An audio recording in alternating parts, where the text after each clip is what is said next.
Okay, here's the stack. Here are all of my July reads, and I'm going to go through them from worst to best. Hello, my name is Gracie. I love to read and welcome to my channel. Today I want to do a July reading wrap up and I'm so excited to tell you all the books that I read in July. I'm going to start with my least favourite, which I think might surprise a lot of people if you haven't seen my really ranty vlog that I did about this book, and that is Emma. I did rate this a very harsh 1 star. I just didn't enjoy it at all. I don't like Jane Austen's writing style, but I didn't want to fully say that I didn't like Jane Austen until I'd read a good variety of her books, because I wanted to have a lot of depth of knowledge of her. You know, like I didn't want to just read one of her books and then say that I hated her as an author. So I'd already read Pride and Prejudice and I just was very disappointed by it because the film is one of my favourite films. And then I'd read Mansfield Park and again, I did not like that book at all. That book really enraged me. So I was like, I'll read Emma because I have it on my shelf, so I may as well read it and maybe I'll like it. And you know, I did actually learn that Jane Austen wasn't like this rich woman. I'd kind of been reading her books thinking that she was this really rich woman writing about the rich upper class, but she's not. She was actually middle class, and I think that really changes my perception of her. In terms of the fact that I'm now fully convinced that she is writing satirically, but still that didn't mean that I liked the book. I just don't really enjoy reading books that make me really angry, that have really unlikable characters, and I kind of struggle to see the point, because if this is satirical and we are supposed to hate the characters because Jane Austen's criticising the rich, I don't understand why people love Emma so much. I think that she's a very cruel, arrogant, mean character. I just didn't like her throughout the whole book. I won't linger too much on this review because whenever I talk about Jane Austen I get really confused because obviously everyone loves her and I am sad that I don't love her, and I'm also really scared that like I've got it wrong, but I do stand by my opinion of her. So I write in the back of all of my books, I write a little review once I've finished, which really helps me to remember the book once I finished it for videos like this. So for this book I wrote, whether satirical, supposed social commentary or a critique of snobbery, it absolutely missed the mark with me and I failed to understand it at all. Whatever meaning was intended, I saw only shallow, unlikable characters, women depicted extremely unfavourably as judgmental, fickle or jealous, plot and pacing as dull and drawn out, relationships that came out of nowhere and were not properly developed, and a society so arrogantly classist that I was frustrated the entire book. I only liked Jane, who ended up with a complete prick, and Harriet, whose life was so very nearly ruined by Emma's mistakes. I just feel like Emma was never sorry enough for the things that she did and the mistakes that she made, and I feel like her relationship with Harriet just completely shows that, and I don't understand why Emma is liked so much. And maybe that's just because I completely missed the point of the book, like I haven't studied it or anything, so I think I just didn't get it because I was so confused the whole time as to why people love Emma, because she's never that sorry. She believes that her best friend loves another man and yet marries him anyway, and I obviously get that it's a classic so she has to get married at the end, but it just really annoys me even in classics when a character says that they don't want to marry the whole time and then end the book by marrying. Like, that's my issue with books of this time, that's my issue with this genre. But either way, I just didn't get along with the writing. I don't think I get along with Jane Austen's writing, and that's completely okay.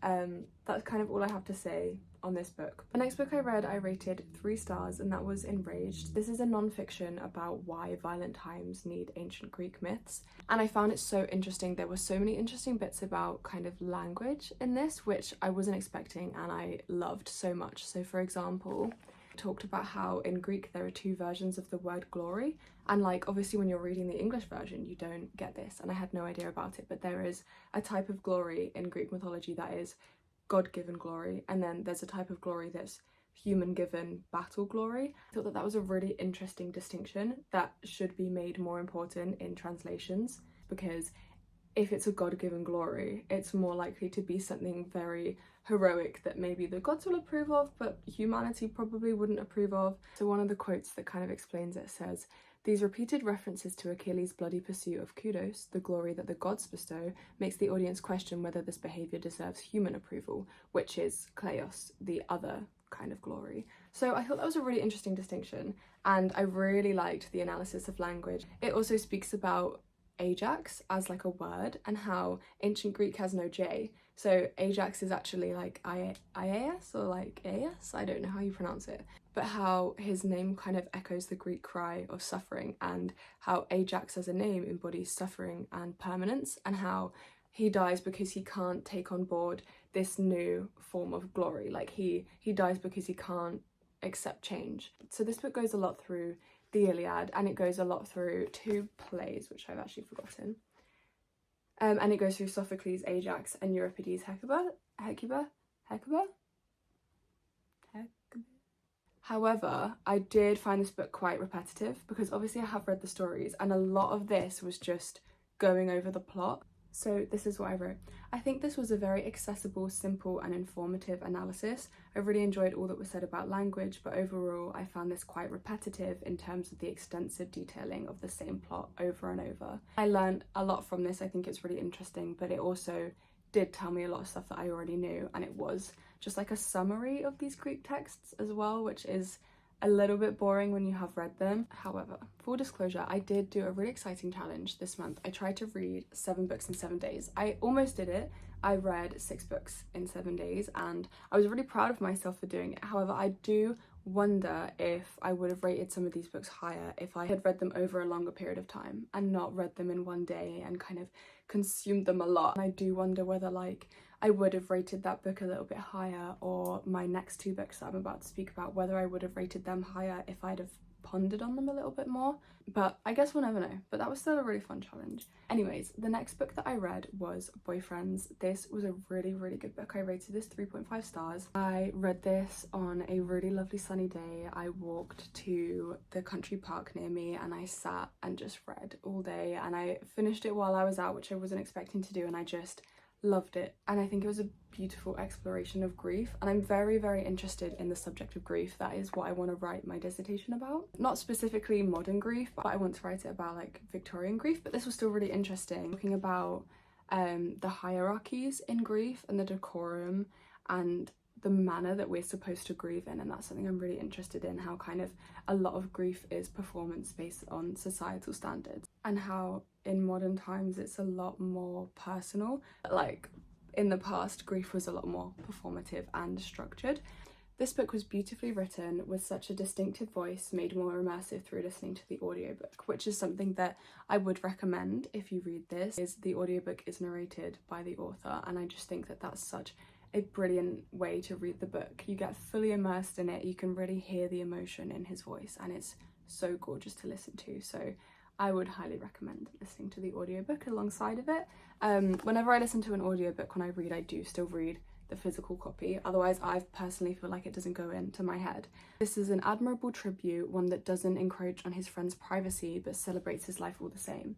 So essentially this book is about his friend who unfortunately committed suicide, and it's such a beautiful book because the author doesn't pry into his friend's life. He doesn't wonder like what his friend was feeling. It's a completely personal experience of his grief with it, and he talks about the fun memories of his friend, but in a way that's not exposing his friend to the general public. It's very respectful, and I really appreciated that when I read it. The only reason that I rated it 3.5 stars is because obviously it is very personal, and I think that I felt slightly disconnected from it just because they weren't my stories, and I did feel a little bit at times like I was intruding on the story, but I would still recommend it. This author is so lovely. It's actually signed. I couldn't go to this book event, but my mum went instead and got these books signed for me because I had an exam, and he wished me luck on my exams, and it's just the sweetest thing. So honestly, such a lovely author, and so please read his books. He does not receive enough attention and praise, so please read his books. Okay, the next book that I read, I also rated 3.5 stars. I originally rated it 4 stars, but I brought it down a little bit, and that is Lily. I love historical fiction. It's one of my favourite genres. My top 3 are definitely historical fiction, gothic and Greek mythology. And so I loved this. This is essentially about a girl who is a murderer, and we see her life leading up to that murder and what happens and why she murders. And it's such a heartbreaking story. Like, I didn't go into this thinking it was going to be that deep. I really just thought it was going to be a fun kind of crime detective novel, and I was so ready for that. Like, I really wanted it to be a fun crime one, but it was actually really depressing. So I am gonna read you my final review because I was very shocked. This was heartbreaking. I was so immersed in this world, and I thought the writing made it very easy to see in my mind. I love the hope and sunshine of Rookery Farm, and I love Lily and Nellie. I think that they had really good characters in this book, and I genuinely could visualise it so well. And Rookery Farm is the place that Lily grows up. She's an orphan, she's abandoned at a hospital, and she goes to live with a foster family for the first 6 years of her life. But the rule with foster families at that time is that you had to go back to the hospital after 6 years and then kind of earn your stay. So it was a lot of child labour and just horrible things, really, really horrible. But the first 6 years of her life and reading about Rookery Farm was beautiful.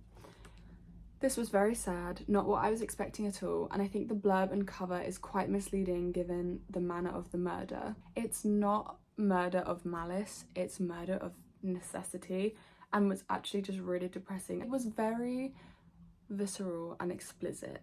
There's a lot of triggers in this book, and I think that when you look at the book and it's like a tale of revenge, you think, oh, that's so exciting. But not to spoil it, but I do think you should know this going in, is that it is a tale of sexual assault of a very, very young child from a very, very old, horrible woman. And I didn't expect it, and I was reading this on the beach being like, oh my god. So it was definitely very intense, and I feel like putting on the front like, oh, a tale of revenge is a bit like, okay, but like is a bit strange because it's not, it's more like a trauma. I don't really know how to explain it. I was also not a fan of the ill-fitting age gap romance. So Lily gets rescued when she's a baby by a very new young policeman, and then kind of almost 20 years later she meets him again and they kind of form this connection, and it's really weird because she's 17 and he's like 40, and also kind of is labelled as this father figure, and then they have a weird romance thing, but he has a wife and his wife is lovely. It's just, that was really weird as well. So there were definitely a couple of things that I found a little bit strange with this book, and I think that it was a bit too intense with the subject matter. However, as simply a historical fiction, I couldn't put this down, and I'm very happy with the ending. I think it was a beautiful ending. So on like a surface level historical fiction book, this was incredible, but there were definitely a few points in it where I was like, which is why I did bring the star rating down, because I was just a bit in shock the entire time, and it was just so depressing. But I would still recommend it. Just look up trigger warnings first because it's heavy. The next book I also rated 3.5 stars, and that is Elektra by Jennifer Saint. I finished this very recently. This is the last book that I read in July. This was such a good story. I just love Greek mythology. I feel like a lot of the books I read this month were either kind of difficult classics or like heavy subject matter or like just long books, and it was so refreshing to have a quick and easy book to read, and I did finish this really quickly, and it was nice to like not annotate it, just kind of read through it really quickly. Like, I definitely needed this book to finish off my month. So this is essentially about after the Trojan War. It's about Clytemnestra, Cassandra and Elektra. I'm a bit confused as to why it's called Elektra, because I actually don't think Elektra is the main character. I think that she definitely becomes more of a main character towards the end of the book, but Clytemnestra is definitely reigning character in this. I love her so much. I will stand by her always. She is so valid in killing Agamemnon, so valid, and you really see her thought process and the way that she just simmers on her rage for 10 years waiting for him to come back and kill him. The only thing with retellings, and this is what I said in my last video, is I think I'm more of a fan of Greek reimaginings or retellings of more of a niche aspect of Greek mythology. Like, for example, as I said in my last video, I love Lies We Sing to the Sea by Sarah Underwood. That is about the 12 maidens of Odysseus and their sacrifice and the love and the trauma and everything that comes with that, and I thought that was an incredible book. This, however, as much as I did love it and I found it so interesting, I do think the story was a little bit repetitive, just because I knew what happened, and I don't think I gained anything from this book. Like, I don't think I gained any new perspectives, any new knowledge, and it was definitely enjoyable. And I think that if you don't know much about Greek mythology, or you're just starting out in Greek mythology, this is a really good book to start with, and I would recommend it. I think it gives you quite a good characterization of these female characters, but I have seen it in other retellings that I've read, so it kind of, I guess, fell a little bit flat for me. Also, I found it a bit difficult because Elektra is so like in love with her dad, not in a weird way, but just like she doesn't see how awful he is, and she doesn't understand her mum's reasonings, and it just frustrated me because I hate Agamemnon more than any other Greek character, and so to have Elektra be so full of praise of him and to want to keep his legacy going, like, I obviously get it, but it was so frustrating to read because I was like, he's an awful person, why do you like him? What I wrote in the back is, the story of Clytemnestra is one of the most devastating in mythology. This retelling was heartbreaking and showed all the internal turmoil of flawed and hurt characters. It was a really good kind of mother-daughter relationship and how they struggled to understand each other, and I think that that was really good characterization, so I would definitely recommend this. So the book that I rated 4.5 stars, and the book that I absolutely loved, like I knew I would, is The Lady and the Unicorn by Tracy Chevalier. I love Chevalier's books. I love them so much. I think they're incredible. They're historical fiction. I learned so much from them. They're like jaw-droppingly good, but in a way that the writing is quite simplistic and it doesn't intrude on you. So then you finish the book and you're like, oh, that was good, but like not amazing. And then a couple of days later, you're still thinking about it and you can't get it out of your head. And it's like, oh my God, like, it's so good. This has stayed in my head since I finished reading it, as with all of her other books that I have read. So this is essentially about a tapestry, which is in the book, and it's such a beautiful tapestry. Not even all of it is in this book. It's like there and there, and it's at the end as well.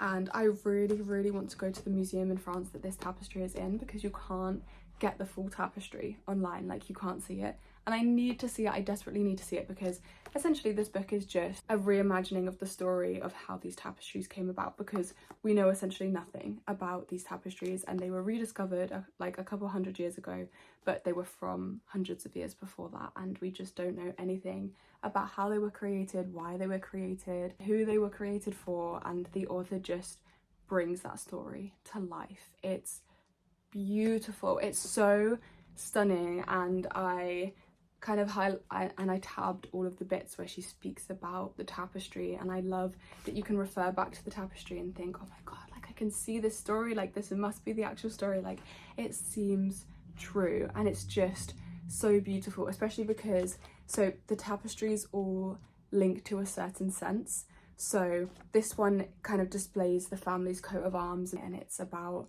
a family being strong, but there's also the unicorn, and throughout all the senses of the tapestries, it's about women seducing the unicorn, which I think is such an interesting detail. So there's trees in the background of a lot of them, and each tree represents a different season. Like, there are so many different layers to this book. This is one of my favorites. This is Sight. So she has finally seduced the unicorn. He is in her lap and he is looking in the mirror at himself, because it's supposed to show that the unicorn is vain. And then the last one, the unicorn is a lot smaller because she has tamed him and she is touching his horn. Could be an innuendo behind that, probably is, who knows. And it's just beautiful, and all the animals in the back are chained as if they are chained to love, or chained to this seduction. Like, it's such an interesting concept. This is a story that I will not easily forget. This was beautiful. The characters each have their own complexities, all unhappy to a certain extent. I love how the women's stories and feelings are brought to life in the tapestry, and I think that Chevalier has structured such a moving, thoughtful work. I would love to see this tapestry in real life. I think I could stare at it for hours, and I hope that one day I will. The only reason I didn't rate this a 5 stars is because one of the characters was a little bit weird. Again, there was an age gap, and I know that that's fine because this is based on like the 1400s, where women who are a lot younger got with a lot older men.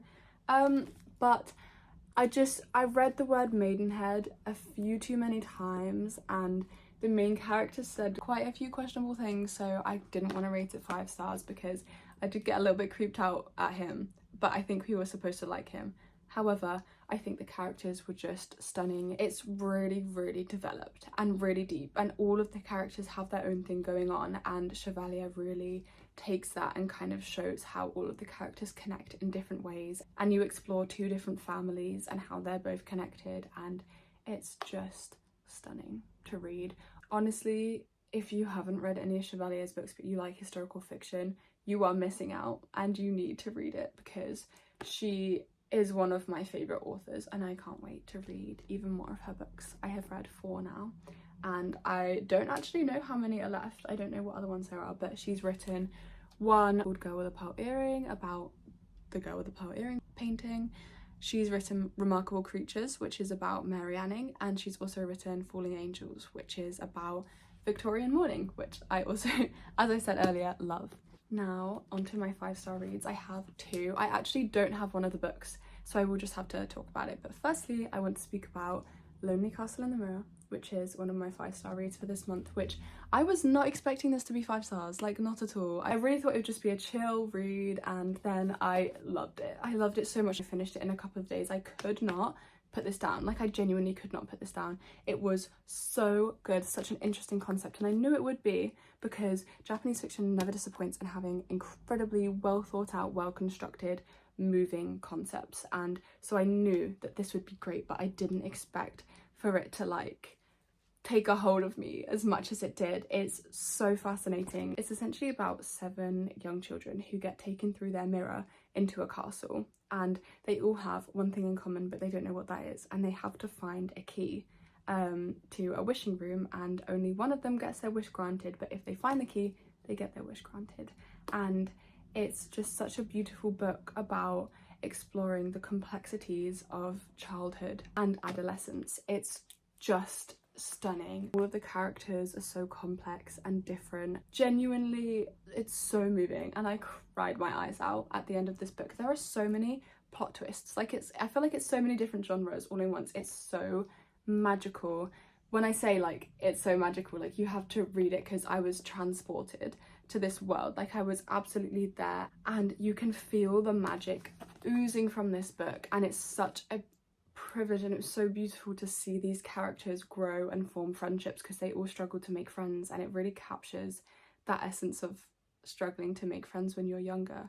And these characters form the most beautiful bonds with each other, and they learn so much about each other, and then there are these heartbreaking realizations towards the end of the book, and they struggle through each other's mistakes, and it's oh my god, just thinking about it breaks my heart. But I also want to be careful with how much I say, because this is definitely a book that you need to go into almost completely blind. Like, the less that you know about this book, the better, because you want to be surprised, because otherwise it loses some of its effect. Like, I hadn't really heard anything about this, and I think that that is what made the book. I'll read you my quite long review from the end. This book was everything. Utterly magical, immersive, and wholesome to read. I adored watching the children become friends and seeing their friendships blossom. It was heartbreaking to me that... Can't read you that bit, I'm not going to spoil it for you. This is such a wonderful tale of the complexities of childhood, the importance of friendship, and the power of the human mind. I couldn't have read this faster. The way that time and space are explored is incredible, and the plot twists were amazing, especially... I'm not going to read you that bit either, because when I read that plot twist, I just started crying. Like, you know when you kind of cry, but it's not like tears, it's like a oh my god kind of cry, like oh my god. Their lives are so much more interconnected than what you think they are, but in ways that you could never imagine. I never could have guessed it. And I also just in general loved learning about Japanese culture. I loved learning about, for example, like terms of address and also their names. There's a really great bit in it where the characters explain their first names and surnames and what Japanese characters they use to spell their names, and I think that that's so fascinating and just beautiful as well. Like, all of their names have such gorgeous meanings to them, and I just think that that's so interesting to read as well. So just as a whole, this book just has everything. It is everything. It's a book that I will never ever forget, and I will always recommend it. This is absolutely a new favourite, and I just hold it so dear to my heart. Please read it if you get the chance to. It will not let you down. Okay, and the last book that I want to talk about today, I probably won't speak about for long because I don't actually have a copy of it because I've lent it to my girlfriend to read. But that is Invisible Women. It is, oh my god, this book, it is such a necessary read. I have spoken about it a lot in my other videos, so if you want more in-depth reviews of it, I read it over 2 videos on my page and I go into detail with like the summaries of the chapters because this book covers everything, and it's essentially about how women have been forgotten in data across the world, in scientific data, in cultural data, in just everything that they shouldn't be forgotten from. And it was such an infuriating book to read, and it did take a toll. I would recommend reading it alongside another book because it will make you so angry. And I think I explained in one of my other videos how it's not, I didn't read it and kind of then just feel this sudden rage. I feel like slowly as I was reading it, this rage like kind of just seeped out of my skin and now is just like a part of my being. Like it's just something that I live with and am now. Like that book has just solidified the rage that I feel as a woman in this world. It's just an incredible book, and I think it's so well researched and so diverse in what it speaks about. It talks about so many different topics. It speaks about all women from all countries. It's just so well researched. It talks about how women are disadvantaged in all areas of the world. I can't even begin to tell you what stood out for me because everything stood out for me. It speaks about how the disadvantages of women affect everyone, including men, and how if we did change things, and it uses different statistics from different countries to show how if we did change the way that we did things, it could benefit society as a whole. Like, it is such an intelligently written book, and it's very fact heavy, very statistic heavy, but I think it needed to be that. We have to take that time to digest it, and I just think that every young person should read it, especially in this time. There's a lot of political stuff going on right now, and I think that that makes this book even more necessary to read. It is one of the most important books that I have ever read, and it has given me so much more insight into how women are disadvantaged in this world. And I am a proud feminist and always have been, but this book has just really solidified that, and I'm very much of the belief that I need to be educated in order to fight my corner. I'm so grateful to have read it. I feel so privileged to be able to read it. I wish that everybody could read it, so please read it. And on that note, I hope I've convinced you. We have come to the end of this video. I hope you enjoyed my reviews of these books, and I also hope that you got some good book recommendations out of it, because I definitely read a lot of really interesting, really cool books this month. So I hope that you enjoyed, and I will see you in my next video.